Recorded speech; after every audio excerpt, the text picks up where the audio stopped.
we've been investing since we graduated from college. And during the first few years, the growth was pretty slow. But we've been investing for such a long time now that even though we haven't had full-time jobs in 2 years, our net worth has continued to grow because of our investments. And like I mentioned, the biggest factor to seeing how big your portfolio is going to be isn't necessarily how much you invest, but how much time you allow it to compound. So let's say there's two friends, Richard and Portrait, who start their jobs at the age of 22 years old and work until they're 65 years old. Give them 43 years to invest. Now, let's say these guys are equally smart, great at their jobs, and they get the same pay raises and promotions at the exact same time. But to make this interesting, let's say that Richard starts investing right away, right when he graduates from college, and he only contributes for 10 years. Then lets the fund grow by itself. Whereas Portrait thinks that investing is for old people and only starts investing 10 years later, but then he continues to contribute to it until he retires. Now, if both plan on investing $1,000 a month, that means that over the 10 years, Richard is only contributing $120,000 of his own money into the account, whereas Portrait is contributing to his account for 33 years, which is $396,000,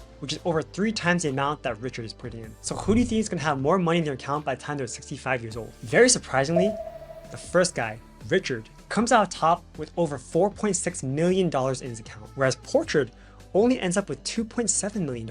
Isn't that weird? And in fact, at this rate, Portrait will never catch up to Richard if he only contributes $1,000 a month, because Richard makes more money from his compound interest than Portrait is putting into it.